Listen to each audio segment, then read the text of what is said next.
Okay, many of you will have already seen yesterday's explosion of new Vintera promotional videos. I don't have a new Vintera here. I'm mentioning it. I'll do another video in due course, but I'm mentioning it because it's topical. Clickbait, not entirely, but yes. The Vintera is kind of a hybrid sort of upgrade, or however you want to categorize that. Basically, it's a little bit more expensive than the Player Series. I don't know if it's meant to completely eradicate the Player Series or, otherwise supplant it in some way. It's kind of more of a nostalgia line than a standard line.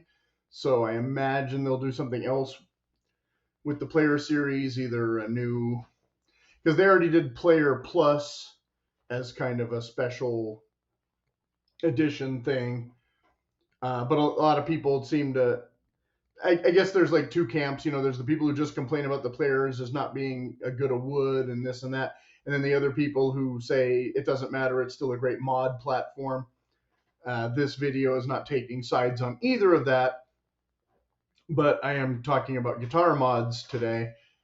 So that's where this is kind of coming in. So the Vinteras are not really guitars intended to be modified at all in that real way, because they're meant to be, again, nostalgia pieces without being super expensive nostalgia pieces, but still more expensive than the other introductory Mexican-built Fender player guitars and blah, blah.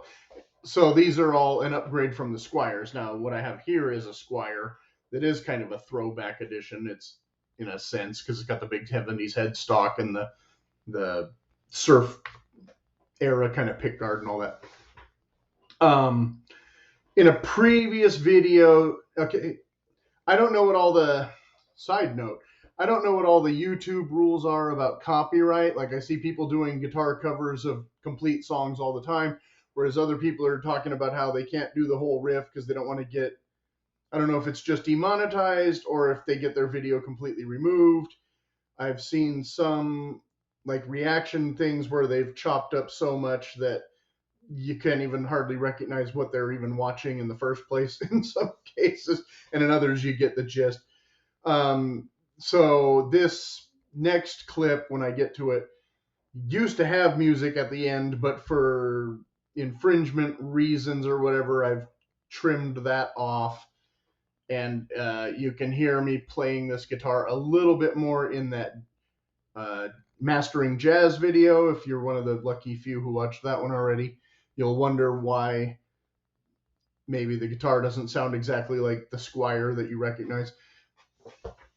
So that brings us to the Yosemite pickups part of the tour. Like I said, I think I'll save most of that I already recorded most of that for the next clip.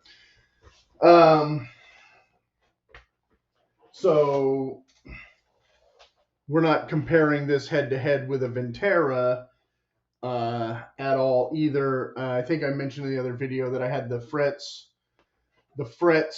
filed on this, so it plays a lot better now too. I would hope that a Vintera would not have that same fret end issue as a lot of the Squiers do. Is that $1,000 worth more of guitar?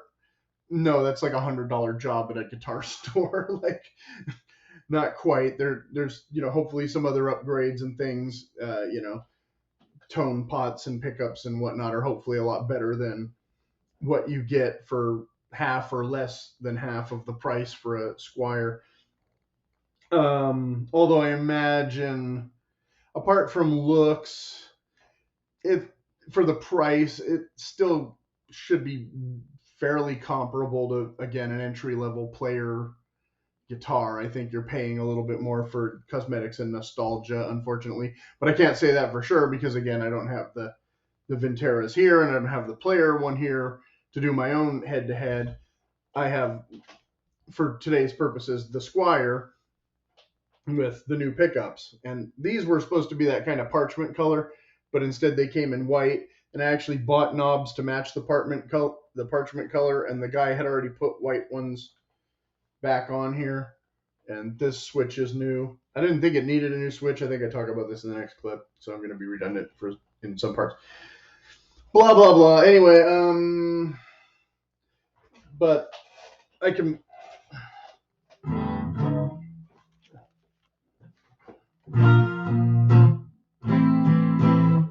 In the middle position.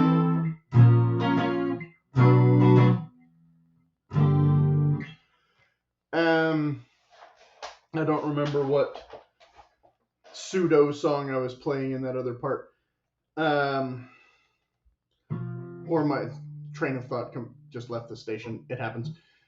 Yeah, this has already gone over 5 minutes. So I guess if there's any questions or comments, you can bring them up.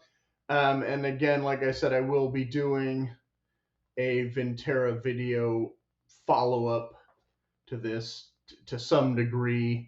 Whether or not I get my hands on any of them anytime soon, I don't know. The last series I wanted to check out, Guitar Center never had it in, so that was a American Vintage or something that was called. And I didn't get to play that one either, so I don't know what to tell you about that right now.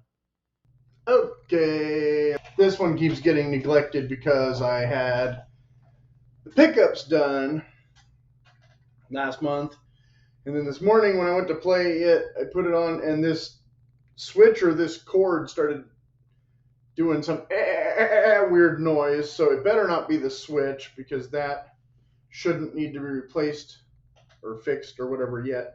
But I'm still kind of annoyed that he took out the switch and the jack, because in 20 years the switch and the jack never gave me an issue with this guitar in the first place. I don't seem to have an issue with cheap Indonesian or Chinese electronics or whatever.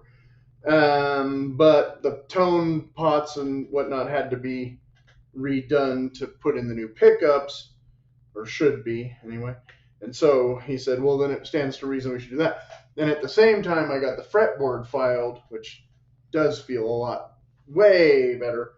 But I think some of the shavings went into the pickups, which there's videos where they tell you to, guard against doing that. And I don't know. I'm worried they still did that. So this will be the same settings as the previous video with the red guitar on purpose, even though I didn't like the settings with the red guitar. And so what I have though is the same problem where I have to turn this thing basically all the way up to like almost 7 to get enough volume. That's about 6, I guess. Because if you go below that, you get sound, but it's not clarity, but oomph, I guess. I don't know, enough guitarism or noise or something. But so with the red one, it seemed to be getting louder as I went down. With this one, it definitely seems to get louder as I go up, which is kind of funny because these pickups are supposedly specifically designed so that you don't lose volume when you go down or high, or however that's supposed to work on the bridge pickup.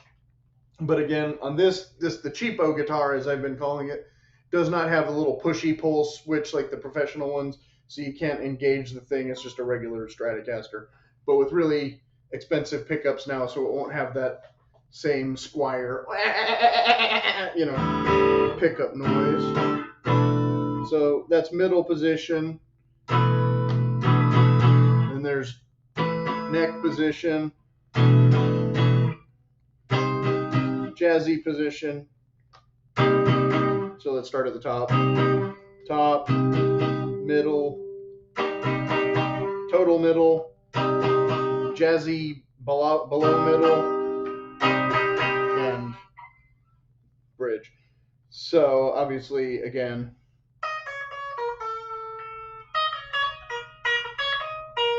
I rolled off I have the bottom knob cranked all the way up, and I've rolled off the middle knob, and then the volume's at like 6. So again, and then this switch doesn't click into position as well as the cheap old 20-year-old one that he took out.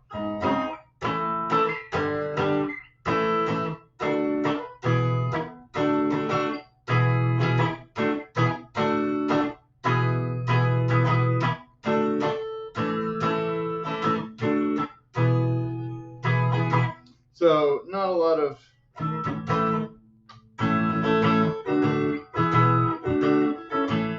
so a decent amount of throatiness up in the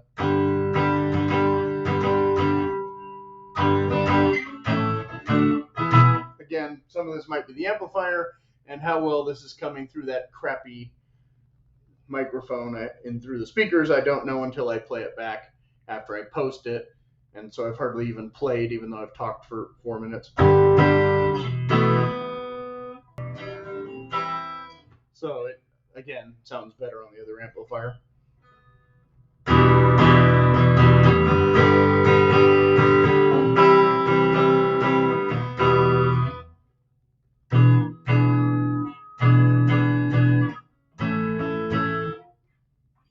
I forget what the other song I was playing.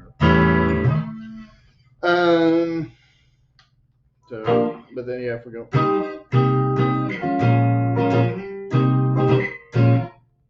We're not quite in Telecaster Land yet.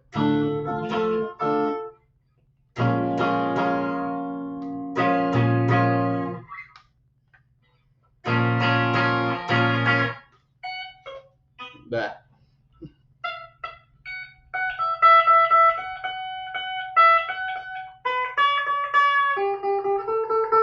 So not really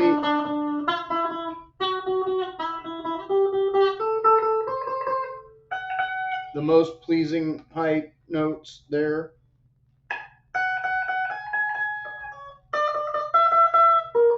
But not the same buzz as the other guitar.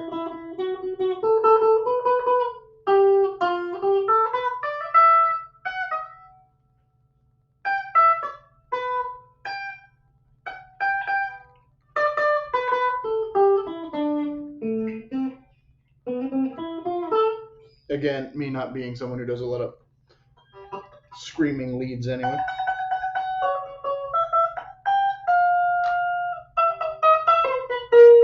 But louder when I go, again, up.